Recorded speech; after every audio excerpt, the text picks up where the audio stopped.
Inkuru igezweho muri aka kanya iravuga ko abagizi ba nabi bikekwa ko batumwe n'ubutegetsi bwa Repubulika Iharanira Demokarasi ya Kongo nk'uko ikinyamakuru igihe cyabyanditse barashebisha ibisasu byinshi mu baturage bari bitabiriye inama y'ihuriro AFC 23 cyangwa se AFC M23 mu mujyi wa Bukavu. Bivugwa ko inama yatangiye neza amasaha mu gitondo, ariko ubwo ngo inama yari irangiye ibisasu bigera kuri 3 byate rwagati mu baturage, ndetse benshi barapfa abandi barakomereka. Mu buryo bw'ikoranabuhanga ku murongo wa telefone turi kumwe na Ernest Sanzimana. Ernest, wiriwe?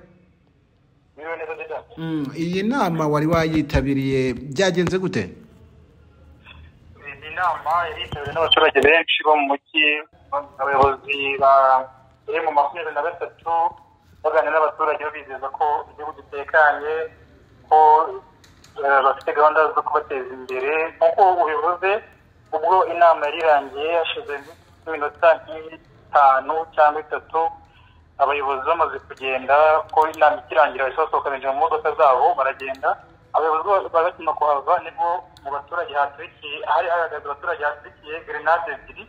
Ntabwo ari ibisasu nk'uko bivuze, ni grenade ebyiri zaturitse, abantu bajya babwira imishwaro. Kugeza ubu ntabwo byoroshye kumenya umubare w'abakomeretse cyangwa niba hari abasize ubuzima, kuko ambulance zahise zitabara zibajyana kwa muganga, abandi batabona n'abaturage bagenzi babo babatwara kuri moto babajyana kwa muganga. Wewe wabonye abakomeretse ni benshi? Abakomeretse ni benshi, ariko ntabwo twavuga ko benshi cyane, kuko nk'abo nabonye n'amaso yanjye bari mu 10. Ubwo nabo wabonye kugisa ibyo bisasu bibiri cyangwa izo grenade ebyiri, cyangwa haturikiye grenade imwe?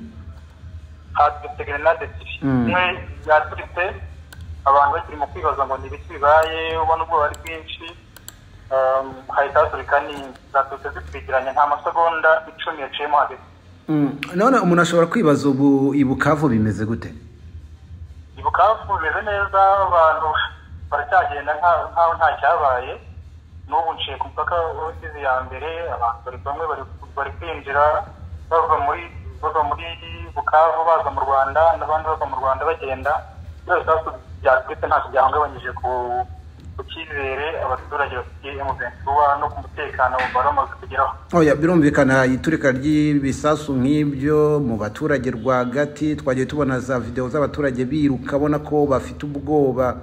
None uravuga ko nta cyabaye, cyangwa se umutekano uhari nk'usanzwe, cyangwa se umutekano wakajijwe nanone? Habereye inama, abaturage bagihari, abaturage bakwiriye ishwaro nk'abo bafite ibintu bitwite, kuko babona ko hari hasi barimo n'abakomeretse. Nubwo kugeza ubu bitoroshye kumenya imibare yabo, kuko nta rwego rurayitangaza. Ariko nyuma y'aho ibyo bibaye, abaturage bamaze kwira imishwaro, hahise haza ambulance zibajyana kwa muganga, n'abaturage ubwabo bagerageza gutabara bagenzi babo babatwara kuri moto bajyana kwa muganga. Nyuma gato byahise bigaragara ko umubare w'abasirikare bari bahari ba M23 biyongereye. Hari imodoka nyinshi zahise zizana abasirikare, n'undi no mu nzira nk'aho bari twahuraga nazo zirimo kujyayo. Umutekano wahise ukaza kujya ku rwego rusumbye rwari ruriho, n'ubwo n'ubundi abasirikare bari bahari, kuko iyo nama iba n'ubundi abaturage n'abasirikare ba M23. Ariko grenade ni ikintu umuntu yatwara mu mufuka, ntabwo byari byoroshye kumenya umuntu waba ayifite, kuko inama yabereye ahantu muri Rompuwe, hari ahantu harangaye, uburyo nta buryo bwari buhari bwo gusaka abahingira. Nicyo nendaga no kubaza, ntibasatse abantu binjiye ikivunge? Ntabwo basatse abantu bahinjiye, kuko inama yabereye ahantu hafunguye mu mujyi hagati muri Rompuwe. Uburyo bwo gusaka bwari bunagoranye, kuko abaturage batubaga impande zose baza muri iyo nama. Yari inama yitabiriwe n'abaturage benshi cyane. Umuntu akwibaza ni uwuhe mwuka uri mu baturage nyuma y'uko ibyo bibaye ubu? Nk'uko uri mu baturage harimo ubwoba, ariko butari bwinshi. Abaturage imirimo yabo irakomeje mu mujyi, amaduka arafunguye, abantu bari gucuruza, ariko bari nako bari ku mbuga nkoranyambaga bareba bafite amatsiko yo kumenya ngo niki cyabaye, byakozwe nande, hapfuye bangahe, hakomeretse bangahe, ariko nta kidasanzwe mu mujyi. Ubuzima burakomeje, abacuruzi barimo gucuruza, ndetse no ku mupaka uhuza u Rwanda na Bukavu abambuka bajyayo ni benshi n'abavayo ni benshi, urujya n'uruza rwakomeje uko bisanzwe. Umuntu wenda Ernest, kugira ngo tukurekure, abaturage baraganira icyaho? Abaturage bari mu dutsinda baganira bibaza ngo ni ibiki byabaye, bibaza ngo se byakozwe nande. Kugeza ubu ngubu ntabwo bacyari mu rujijo, bakeneye guhabwa amakuru. Ikintu afite amatsiko gishirira ino ni amakuru, kumenya ngo ni ibiki byabaye, byakozwe nande. Kuko baribaza ngo M23 wako yari ifite ahantu hatekanye, bari kwibaza ngo byakozwe nande, nicyo kintu bari kuganira. Ariko ukuri kuriho nuko ubwo M23 yendaga kugera muri uyu mujyi, abari bashinzwe umutekano barimo umutekano w'abapolisi barahunze. Muri uko guhunga rero harimo abatwaye ibikoresho bya gisirikare bari bashyize mu ngo, nubwo hari umubare utari muto nanone bagiye babigarura ku biro bya M23. None Ernest, nkawe wakurikiranye iby'iyo ntambara cyane cyane n'ifatwa rya Bukavu, M23 niyo iri kuhagenzura, ariko Repubulika ya Demokarasi ya Kongo yavuze ko itavuye mu byo kurwana, isaha n'isaha izagaruka kwisubiza uduce M23 yafashe. Warebye abasirikare ba M23 ukuntu bari kureba mu maso yabo, urabona bafite iyihe migambi yo gukomeza kurwana kugera Kinshasa? Gukomeza kurwana kugera Kinshasa, ibyo ni ubutegetsi bwa Kinshasa bwabigena, kuko M23 cyaranira nuko abaturage ba Kongo babaho batekanye, babaho ntawe ubadurumbanya. Mu gihe ubutegetsi bwa Kinshasa bwashyira ibintu ku murongo, ntekereza ko nta mpamvu M23 yari kurwana ngo ugere i Bukavu.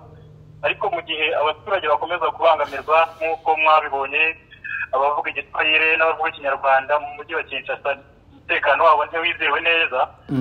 Icyo M23 iharanira ni uko abaturage ba Kongo bose batekana. Mu gihe batekanye, ikiharanira cyagezweho, ntabwo byaba bikiri ngombwa ko barwana ngo bagere Kinshasa. Ariko mu gihe abaturage bakomeza kuyitabaza nk'uko bivuga ko ababuka bari bayitabaje, ubundi yiteguye kubohora abanyekongo bose. Urabona aho i Bukavu abaturage bahari bafite icyizere M23 ku buryo na Kongo, turavuga ingabo za Kongo FARDC n'indi mitwe bafatanyije, mu gihe bagaruka baje kuyirwanya abo baturage bajya inyuma ya M23? Yego, abaturage bafite icyizere M23, kuko iyo muganira bakubwira ko hari impinduka nyinshi zabaye zitari ziriho mbere y'uko M23 igera muri Bukavu, birimo umutekano, birimo isuku, birimo kuba ubu ngubu nta ruswa igaragara muri uyu mujyi, mu gihe mbere ruswa yabaga ihari. Abaturage bagitotezwa bitewe n'ubwoko bwabo. Ubu bafite icyizere M23 kuko icyo bari bayitezeho barakibonye. Abaturage baratekanye, bari mu mirimo yabo, nta muntu ukibabangamira, ndetse n'ubangamye. M23 yashyizeho umurongo wa telefone bahita bahamagara abasirikare, bagahita bajyayo bakajya gukemura ikibazo kivutse, cyaba icy'umutekano cyangwa icy'umuturage urwahohoterwa. Ernest Sanzimana, uri umunyamakuru w'Igihe mu ntara y'Iburengerazuba, turagushimiye cyane. Murakoze Didas. Ndabashimiye. Twavuganaga akaba ari Ernest Sanzimana, umunyamakuru w'Igihe ukorera muri kariya gace, wageragezaga kutubwira ibiri kubera i Bukavu. Icyo dukuyemo nuko ibyo bisasu bishoboka kuba byatewe n'ingabo za Repubulika Iharanira Demokarasi ya Kongo, zimwe mu zasigaye wenda muri turiya duce, cyane cyane ko mu mirwano iherutse M23 ubwayo nayo yemeye ko igisukura uriya mujyi, bishoboka ko hakirimo wenda amabandi n'abandi bitwaje intwaro bashobora guhungabanya umutekano. Kugeza ubu umutwe wa M23 ukomeje gufata uduce twinshi, ndetse abakurikirana iby'amateka bavuga ko uduce tumaze gufatwa na M23 turuta kure u Rwanda n'u Burundi.